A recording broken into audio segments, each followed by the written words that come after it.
Hey everybody, it's Natasha. I'm here at Indigo Physiotherapy with Dr. McCaul. She was on MenoLabs Live last month and we're so excited to be here. She's going to show me some moves that we can do for the pelvic floor for perimenopause and menopause. So let's get started. Let me know everything I need to do and how to fix everything. So if I don't get it right, it's okay. And if you don't get it right, it's okay. Okay, so the first one that I want to start with is diaphragmatic 360 breathing. And so as a reminder, we're thinking, I'm going to place my hands on your abdomen here, okay? So the diaphragm sits up here through this, just underneath the rib cage, and then your pelvic floor is literally the floor of this whole kind of core and canister system. So the purpose of this diaphragmatic breathing, 360 breathing, is we're going to really engage the diaphragm. We're going to focus on some good belly and rib expansion, and then you're going to feel that breath traveling down into the pelvic floor. So this is a great way to promote some lengthening, initial relaxation, lengthening of the pelvic floor. Also really helps as we start talking reconnecting with core and pelvic floor. So what I want you to do is go ahead and place your hands just on the lower part of your, I'm gonna come up a little bit higher, more like lower rib cage. There you go, perfect. And then you're gonna take a nice deep breath in and exhale. Okay, good. So what I want you to really think about is let that abdomen go. Okay. So you're really focusing on more expansion through the ribs and your belly, not as much of the chest rise. So I need to focus on that for the breathe in. Yes, okay. Yep.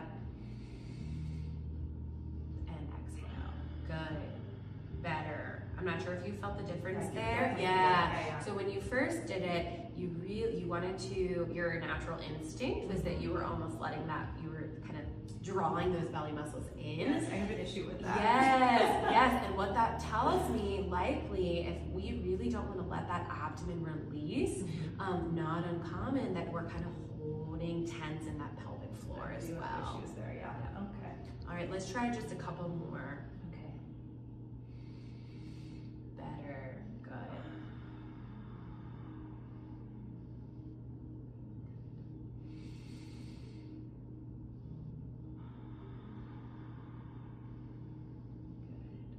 One more.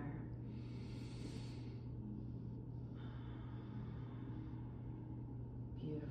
Good. And you can relax. Interesting. I knew I had an issue there. Yeah. Okay. Good. Cool. What's the next? All right. Next one. So go ahead. Are you rock in and out of a child's pose position? Okay. So, yep. do I need to go legs wider? Legs, yep, okay. Widen, good. Go ahead and start back at the top. I'm gonna have you inhale first, exhale as you move down. Good. And then let's have you take another breath now that you're down here. One good breath here. And then I'll help you sink a little bit lower into that stretch. Beautiful, good. And then nice and slow, you can come back up onto hands and knees. So big breath in, exhale, sink back into that. Good, go ahead and do one good breath while you're down here.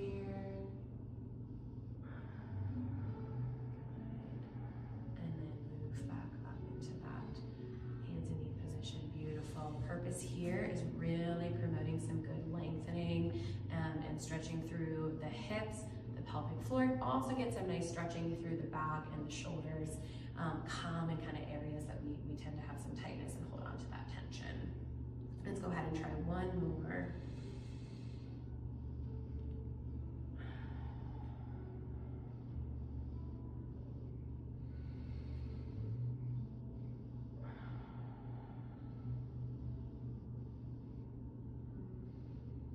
Beautiful. How's that feel? Really good. Good. I Awesome. usually do it this way. Yeah, great. Good. So you can relax first of all. Oh, okay. This is the first. This is the first. Okay, great. So this is just a little Pilates ball. You can, find these at drugstores, Target, wherever, Amazon. So this is going to actually be for a little bit more strength and stability. So some of the inner thigh muscles, deep core, and pelvic floor. So go ahead and flip over onto your back. between the knees here. Beautiful. Okay, so there's a couple different components to this move. So I'm gonna outline them first and then I'll have you try one. So one of the most important things with a lot of our movements is coordinating that breath work. And so that's that concept of the pressure management. So really helping to engage diaphragm and pelvic floor and managing this pressure system so we're not putting too much stress through the pelvic floor, bladder, other pelvic organs. So you're going to think it's going to be a breath in first, and then on the exhale, you're going to do a little squeeze of the ball with your knees, and then lift your hips up into a bridge position. Okay? Okay. You got it. Let's see. Okay, so breath in first. Good. Exhale, squeeze, and lift. Beautiful. Oh, I can feel that in my. Woo. Yes. Okay. Let's see.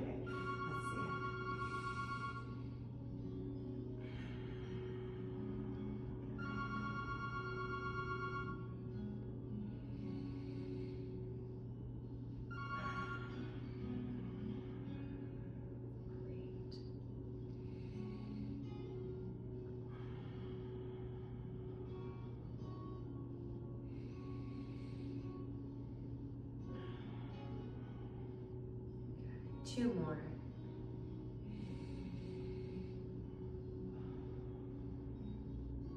Last one, breath in first, and exhale, and lift. Beautiful. Great. Should I be feeling it on the back of my legs, or is it supposed to be up here? No, you're gonna feel through like Okay. hamstrings. 'Cause I was like, yes, I felt it very much in my hamstrings. Yeah. Like, am I doing this right? Okay.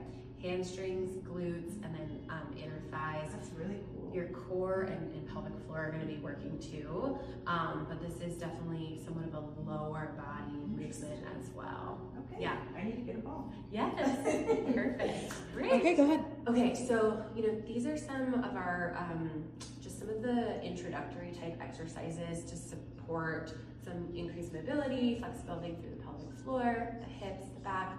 And then this last one was a little bit more stability based, so building up some strength of the supporting muscles and the pelvic floor. As always, if something doesn't feel right for you, we want to hear from you.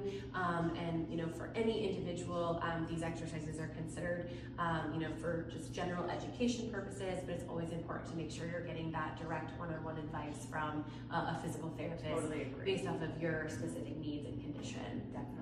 Well, thank you so much, Dr. Yes, McCaul. of This was such a course. great introduction. We learned so much. Let us know if you try these, and we can't wait to hear how it goes for you. Bye.